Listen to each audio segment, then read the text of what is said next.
Thank you so much. ನೀನು ಇರಲಿಲ್ಲ ಅಂದಿದ್ರೆ ಪರ್ಮನೆಂಟಾಗಿ ಫೋಟೋ ಫ್ರೇಮೇ ಆಗಿ ಉಳ್ಕೋತಿದ್ದೆ. ಅವತ್ತು ವೈಜಯಂತಿ ಅಮ್ಮನೇ ನಮ್ಮಮ್ಮ ವೈದೇಹಿ ಅಂತ ಗೊತ್ತಾದ್ಮೇಲೆ ನಾನು ಪ್ರಜ್ವಲ್ ಮನೆಗೆ ವಾಪಸ್ ಬರ್ತಾಯಿದ್ವಿ.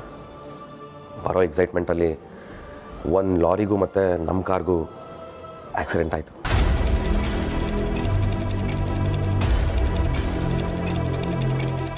ಲಾರಿ ಗುದ್ದಿದ್ದ ಫೋರ್ಸಿಂದ ಕಾರ್ ಫ್ಲಿಪ್ ಆಗೋ ಟೈಮಲ್ಲಿ ನಾನು ಕಾರಿಂದ ಜಂಪ್ ಮಾಡಿಕೊಂಡೆ.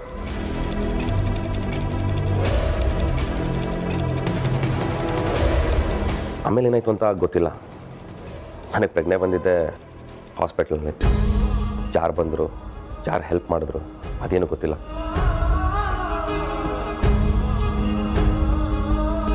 ಅಣ್ಣ ಒಂದು ನಿಮಿಷ, ನೀನು ಕಾರಿಂದ ಜಂಪ್ ಮಾಡಿದರೆ ಕಾರಲ್ಲಿ ಸಿಕ್ಕಿದ ಬಾಡಿ ಯಾರ್ದು? ಅಣ್ಣ ನಿಮ್ಮ ಹತ್ರನೇ ಕೇಳ್ತಾ ಇರೋದು. ಪ್ರಜ್ವಲ್ದು.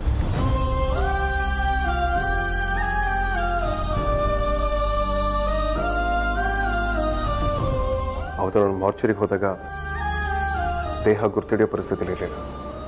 ಅದಲ್ಲದೆ ವಿಕ್ರಾಂತ್ ಬಿಲಾಂಗಿಂಗ್ಸ್ ಅದ್ರ ಜೊತೆ ಇದ್ದಿದ್ದಕ್ಕೆ ನಾನು ವಿಕ್ರಾಂತ್ ದೇಹ ಅಂತ ಕನ್ಫ್ಯೂಸ್. ವಿಕಿರಣ, ಆಮೇಲೆ ಏನಾಯಿತು? ನನಗೆ ನೆಕ್ಸ್ಟ್ ಕಾನ್ಷಿಯಸ್ ಬಂದು ಕಂಡುಬಿಟ್ಟಾಗ ಫಸ್ಟ್ ಕಾಣಿಸ್ಕೊಂಡಿದ್ದೆ ಅಗ್ರಜ.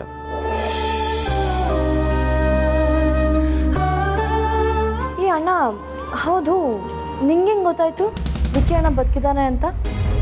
ನಿಮಗೆಲ್ಲ ನೆನಪಿದೆಯಾ? ನಾನು ಅಪ್ಪನ ಹುಡ್ಕಕ್ಕೆ ಹೋಗೋಕೆ ಮೊದಲು ಒಂದು ಪ್ರೆಸ್ ಮೀಟ್ ಮಾಡಿದ್ದೆ. ಅವತ್ತು ನಾನು ಪ್ರೆಸ್ಗೆ ಕೇವಲ ಅಪ್ಪನ ಫೋಟೋ ಮಾತ್ರ ಕೊಡಲಿಲ್ಲ, ನಮ್ಮ ಫ್ಯಾಮಿಲಿ ಫೋಟೋ ಕೊಟ್ಟಿದ್ದೆ.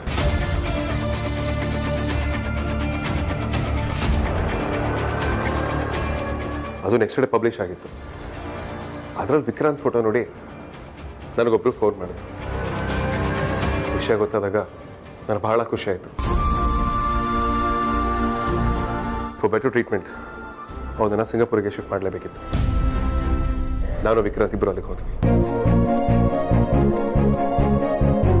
ಅಗ್ರಜ ಬಂದಿದ್ದು. ದಿನದಿಂದ ದಿನ ಕಳೀತಾ ನಾನು ಸ್ಲೋ ಆಗಿ ರಿಕವರ್ ಆಗೋಕ್ಕೆ ಸ್ಟಾರ್ಟ್ ಮಾಡಿದೆ. ಅಮ್ಮ, ಅಗ್ರಜ ನನಗೆ ಮರುಜನ್ಮ ಕೊಟ್ಟಿದ್ದಾನೆ.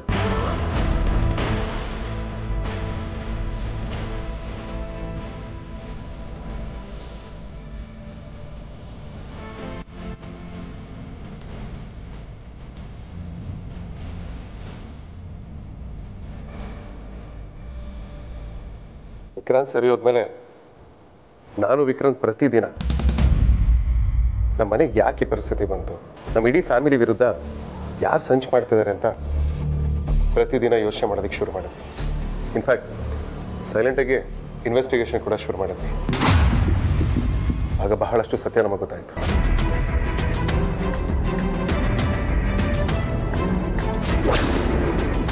ಆಗಲೇ ಡಿಸೈಡ್ ಮಾಡಿದ್ವಿ, ಅಪ್ಪನ ಬಿಡಿಸ್ಕೊಂಡು ಮನೆಗೆ ಕರ್ಕೊಂಡು ಬರಲೇಬೇಕು ಅಂತ.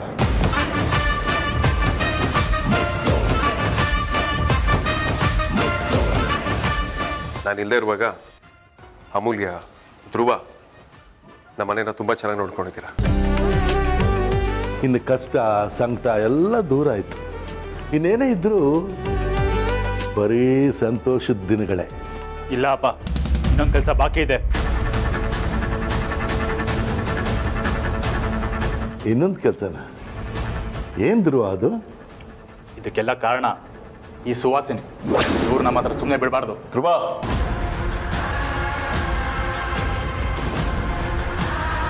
ಅಮ್ಮ, ಆಗಿದೆಲ್ಲ ಒಂದು ಕೆಟ್ಟಗಳಿಗೆ ಅಂತ ಮರ್ತ್ಕೊಳ್ಳೋಣ. ನೀವು ಈ ಮನೇಲಿ ಇರ್ತೀರ. ನೀವು ಕೂಡ ವಸಿಷ್ಠ ಕುಟುಂಬದ ಒಂದು ಭಾಗ, ಮುಖ್ಯವಾದ ಭಾಗ. ಯಾರು ವಿಚಾರದ ಬಗ್ಗೆ ಮನೇಲಿ ನೀನು ಯಾವತ್ತೂ ಮಾತಾಡ್ಕೊಡ್ದು. ಅಮ್ಮ, ನೀವು ಹೋಗಿ.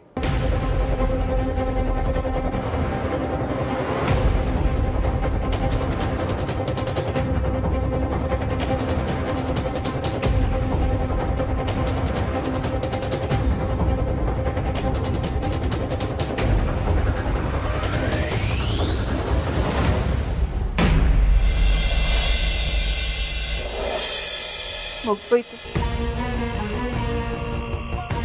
ಎಲ್ಲ ಮುಗ್ದೋಯ್ತು. ಸುಹಾಸಿನಿ ಅನ್ನೋ ಬೆಟ್ಟ ಇವತ್ತು ಪುಡಿ ಪುಡಿ ಆಗೋಯ್ತು. 25 ವರ್ಷದಿಂದ ಕಟ್ಟಿದ ಸಾಮ್ರಾಜ್ಯ ಉರುಳು ಹೋಯ್ತು. ಇನ್ನು ಈ ಮನೆಯಲ್ಲಿ ಏನೇ ಹೇಳಿದ್ರು ಏನೇ ಮಾಡಿದ್ರು ಯಾರೂ ನನ್ನನ್ನು ನಂಬಲ್ಲ. ಸುಹಾಸಿನಿಗೆ ಈ ಮನೆ ಮೇಲಿದ್ದ ಅಧಿಕಾರ ಎಲ್ಲ ಹೊರಟೋಯ್ತು. ಇದಕ್ಕೆಲ್ಲ ಕಾರಣ ಆ ವೇದಾಂತ್, ವಿಕ್ರಾಂತ್, ಸೂರ್ಯನಾರಾಯಣ ವಸಿಷ್ಠ. ನನ್ನ ಕೈಗಳಿಂದ ಎಲ್ಲ ಕಿತ್ಕೊಂಡ್ಬಿಟ್ರು. ಈ ಆಸ್ತಿ ನಂದು, ಈ ಮನೆ ನಂದು, ಈ ಕಂಪನಿ ನನ್ನದು. ಎಲ್ಲ ಕಷ್ಟಪಟ್ಟು ಮಾಡಿದವಳು ನಾನು. ಆದ್ರೆ ಈಗ ಅದು ಯಾರಿಗೆ ಸೇರ್ತಾ ಇದೆ? ವೇದಾಂತ್, ವೇದಾಂತ್ ತಾಯಿ, ವೇದಾಂತ್ ಹೆಂಡತಿ. ಯಾರು ಯಾರು ಈ ವೇದಾಂತ್?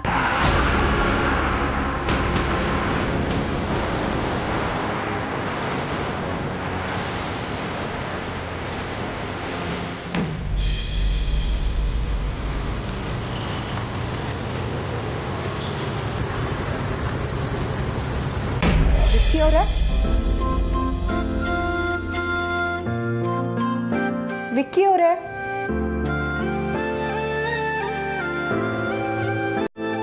ವಿಕ್ಕಿ ಅವರೇ ಎಲ್ಲಿ ಹೋದ್ರು?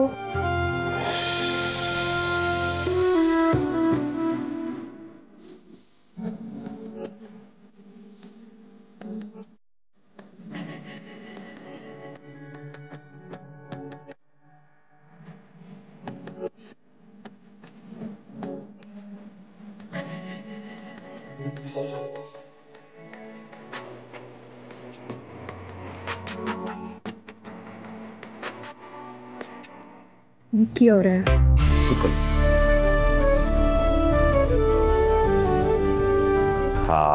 ಹೆಂಡತಿ, ನಿಮ್ಮ ಹತ್ರ ಒಂದು ವಿಷಯ ಮಾತಾಡಬೇಕಿತ್ತು. ಏನು? ಎಲ್ಲಿ ವಿರಾಟ್? ಅದಿತಿ ಮತ್ತೆ ಆಧ್ಯಾತ್ಗೆ ಇವತ್ತು ನಾವೇ ಮಲಗಿಸ್ಕೋತೀವಿ ಅಂತ ರೂಮಿಗೆ ಕರ್ಕೊಂಡು ಹೋಗಿದ್ದಾರೆ. ಓ, ಒಳ್ಳೇದಾಯ್ತು. ಅಂದಾಗೆ ವಿರಾಟ್ ನೋಡೋದಕ್ಕೆ ಸೇಮ್ ನನ್ನ ಹಾಗೆ ಇಲ್ವಾ? ಏನಿಲ್ಲ, ಅವ್ನು ನೋಡೋದಕ್ಕೆ ನನ್ನ ಥರಾನೇ ಇದ್ದಾನೆ. ನಾನೋ ನೋವೆ, ಅವ್ನು ಸೇಮ್ ನಂದೇ ಜೆರಾಕ್ಸ್ ಕಾಪಿ. ನಿಂದು ಸ್ವಲ್ಪ ಹೋಲಿಕೆನೇ ಕಾಣಿಸ್ಲಿಲ್ಲ ನನಗೆ. ಲೊಟ್ಟೆ, ಅವನ ಮೂಗು ನಿಮಗೆ ಗೊತ್ತಾ? ನನ್ನ ಥರಾನೇ ಇರೋದು. ನಿಮ್ಮ ಮೂಗು ಸೊಟ್ಟಕ್ಕಿದೆ, ನನ್ನ ಮೂಗು ನೋಡಿ ಸೇಮ್ ಅವನ ಥರನೇ ಇದೆ. ಏನಿಲ್ಲ, ನನ್ನ ಹಾಗೆ. ಇಲ್ಲ, ನನ್ನ ಹಾಗೆ. ಇಲ್ಲ, ನನ್ನ ಹಾಗೆ. ನನ್ನ ಹಾಗೆ.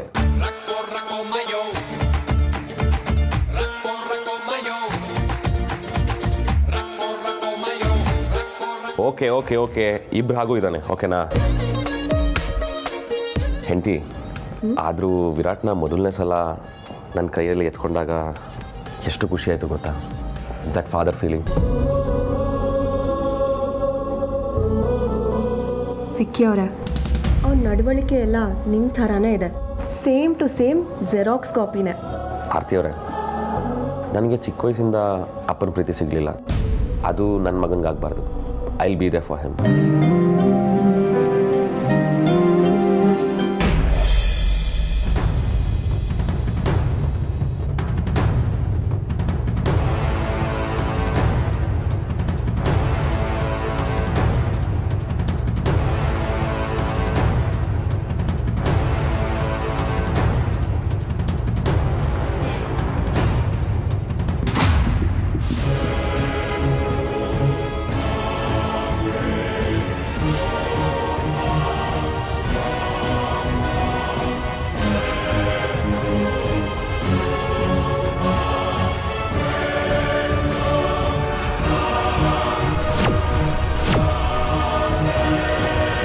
ಏನ್ ಅನ್ಕೊಂಡಿದ್ದೀರಾ? ನನ್ನನ್ನೇ ಸೋಲಿಸ್ಬೇಕು ಅಂತನಾ? ಈ ಸುಹಾಸಿನಿನ ಸೋಲಿಸ್ಬೇಕು ಅಂತನಾ? ಸುಹಾಸಿನಿ ಸತ್ತಾಗ್ಲೇ ಸೋಲು. ನಾನ್ ಸತ್ರು ಪರವಾಗಿಲ್ಲ, ವೇದಾಂತ್ ನಾಶ ಆಗ್ಬೇಕು.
ವೈದೇಹಿ,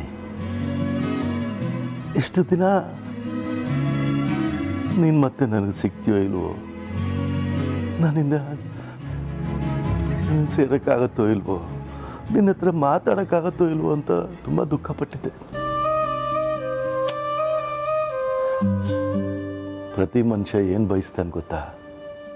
ತನಗೊಂದು ಮನೆ ಇರಬೇಕು, ತನ್ನನ್ನು ಪ್ರೀತಿಸೋ ಹೆಂಡತಿ ಇರಬೇಕು, ತಾನು ಪ್ರೀತಿಸೋ ಮಕ್ಕಳಿರಬೇಕು, ಸಂಸಾರ ಸುಖವಾಗಿರಬೇಕು ಅಂತ. ನಾನು ಬಯಸಿದ್ದೆಲ್ಲ ನನಗೆ ಸಿಕ್ತು. ಆದರೆ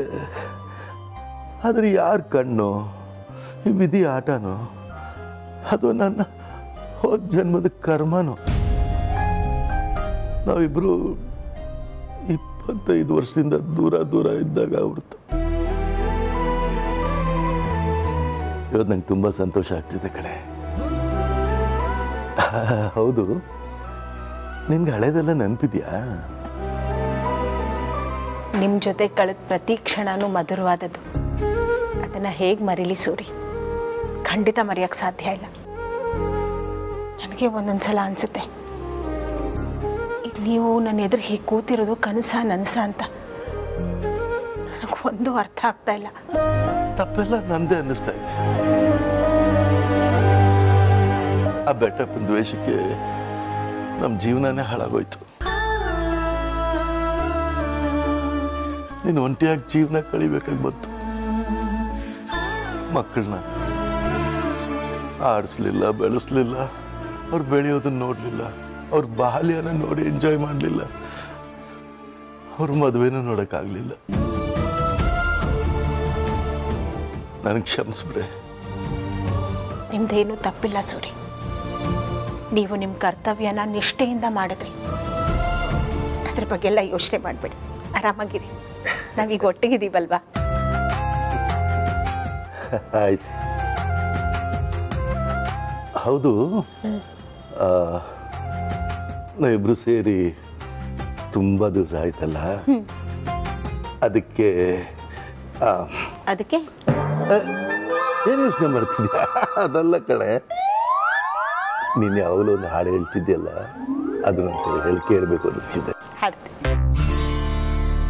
ಒಮ್ಮೆ ನಿನ್ನನ್ನು ಕಣ್ತುಂಬ ಕಾಣುವ ಆಸೆಯಲ್ಲಿರುವೆ, ಭುವಿಯಲ್ಲೋ ಬಾನಲ್ಲೋ ಇನ್ನೆಲ್ಲೋ ನಾ ಕಾಣೆ.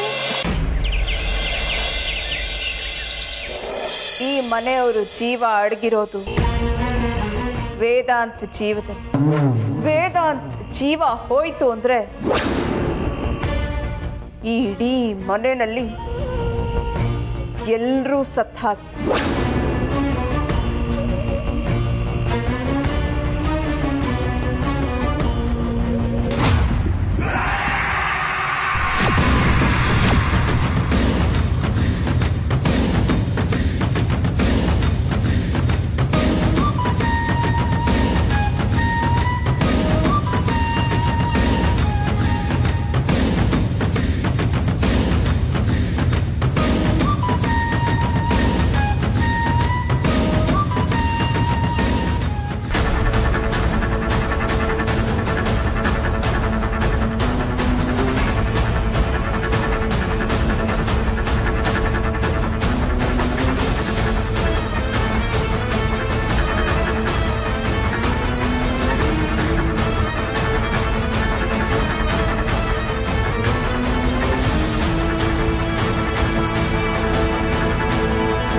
ವೇದಾಂತ್, ಅಮ್ಮ, ನಾನೇ ಇವತ್ತು ನನ್ನ ಕೈಯಾರೆ ನಿನಗೋಸ್ಕರ ಅಡುಗೆ ಮಾಡಿದ್ದೀನಿ.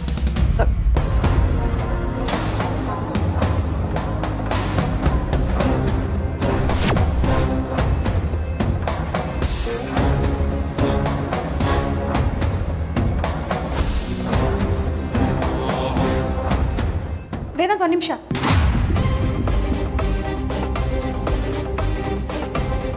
ಅತ್ತೆ, ಮೊದಲು ನೀವು ಒಂದು ತುತ್ತೀನಿ. ಇಲ್ಲ ಅಮೂಲ್ಯ, ಮೊದಲು ವೇದಾಂತೆ ತಿನ್ಬೇಕು. ನಾನು ಅವನಿಗೋಸ್ಕರ ನನ್ನ ಕೈಯಾರೆ ಮಾಡಿರೋ ಅಡುಗೆ. ಅತ್ತೆ, ಸುಳ್ಳು ಹೇಳಬೇಡಿ, ನಿಜ ಹೇಳಿ. ಇದರಲ್ಲಿ ವಿಷ ಹಾಕಿದ್ದೀರಾ ತಾನೆ?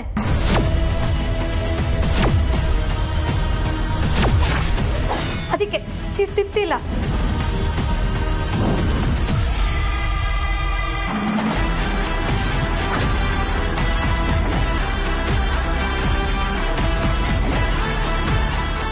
ಅಮೂಲ್ಯ, ನಿನಗೆ ಅಮ್ಮನ ಮೇಲೆ ನಂಬಿಕೆ ಇಲ್ಲ ಅನ್ಸುತ್ತೆ.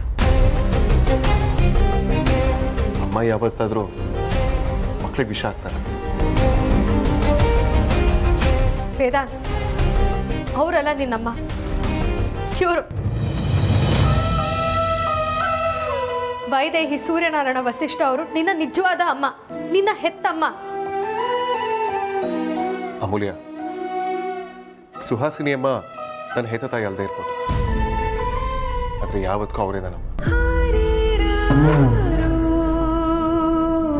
ನನ್ನ ಚಿಕ್ಕ ವಯಸ್ಸಿಂದ ಸಾಕಿ ಸಲಹೆ ದೊಡ್ಡವನಾಗಿ ಮಾಡಿದ್ದು ಸುಹಾಸಿನಿ ಅಮ್ಮ. ಅಮ್ಮ ಸಣ್ಣ ಪುಟ್ಟ ತಪ್ಪುಗಳನ್ನ ಮಾಡಿರ್ಬೋದು, ಆದರೆ ಸುಹಾಸಿನಿ ಅಮ್ಮ ಮನಸ್ಸೇನು ಅಂತ ನನಗೆ ತುಂಬ ಚೆನ್ನಾಗಿ ಗೊತ್ತು. ನನಗೆ ವೈದೇಹಿ ಅಮ್ಮ ಬೇರೆ ಅಲ್ಲ, ಸುಹಾಸಿನಿ ಅಮ್ಮ ಬೇರೆ. ಸಾರಿ ಅಮ್ಮ, ತುಂಬ ಹೊತ್ತು ಕಾಯಿಸ್ಬಿಟ್ಟೆ. ನಾನು ಊಟ ಮಾಡಿ. ವೇದಾಂತ, ಪ್ಲೀಸ್ ಅದನ್ನು ತಿನ್ಬೇಡ. ಸುಹಾಸಿನಿ ಹಾವಿದ್ದಾಗೆ, ಅವಳಿಗೆ ಹಾಲು ಎರಿಬೇಡ. ಅವಳು ಗುಣನೇ ಕಚ್ಚೋದು. ಸುಹಾಸಿನಿ ಅಮ್ಮ ನೀವು ಅಂದ್ಕೊಂಡು ಹಾಗೆ ಕೆಟ್ಟವ್ರ. ಯಾರೂ ಇಲ್ಲದಿರೋ ಸಮಯದಲ್ಲಿ ನನ್ನ ಚಿಕ್ಕ ವಯಸ್ಸಿಂದ ಸುಹಾಸಿನಿ ಅಮ್ಮ ಎಷ್ಟು ಕಷ್ಟಪಟ್ಟು ಪ್ರೀತಿಯಿಂದ ಬೆಳೆಸಿದ್ದಾರೆ ಅಂತ ನನ್ನೊಬ್ಬನಿಗೆ ಗೊತ್ತು.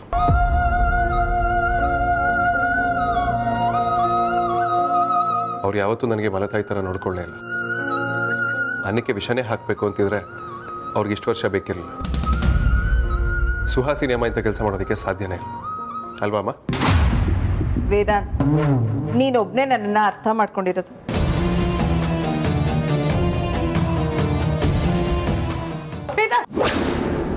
ಅಮೂಲ್ಯ,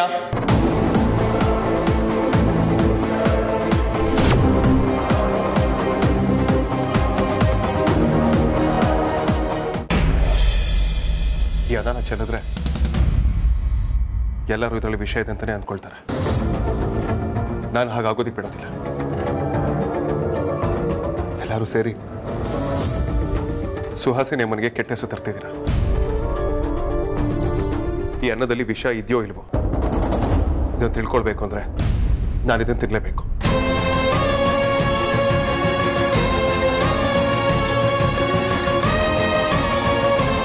ದಯವಿಟ್ಟು ವೇದಾಂತ್, ಪ್ಲೀಸ್ ಅರ್ಥ ಮಾಡ್ಕೋ. ನೀವಿಬ್ರು ಈ ವಿಚಾರದ ಬಗ್ಗೆ ಏನಾದರೂ ಒಂದೇ ಒಂದು ಮಾತಾಡಿದ್ರು ನನ್ನ ಮೇಲೆ ನಾನು ಈ ನಾಳೆ ಗಿಡ ಎಲ್ಲ ನಂಬಲ್ಲ ವೇದಾಂತ್.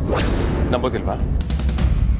ಸರಿ, ಹಾಗಾದ್ರೆ ಈ ಅನ್ನ ತಿನ್ನೋದಕ್ಕೆ ನೀವಿಬ್ರು ಬಿಡ್ಲಿಲ್ಲ ಅಂದ್ರೆ ನಾನೇ ವಿಷ ಕುಡಿಸೋದು ಹೋಗ್ತೀನಿ.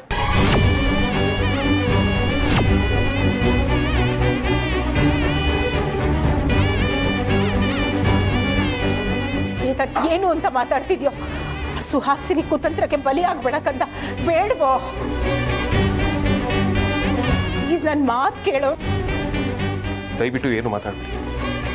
ಸುಹಾಸಿನಿ ಅಮ್ಮ ಏನು ಅಂತ ನನಗೆ ಚೆನ್ನಾಗಿ ಗೊತ್ತು.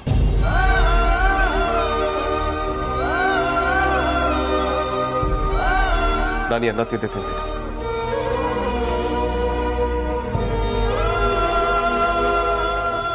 ವೇದಾಂತ್,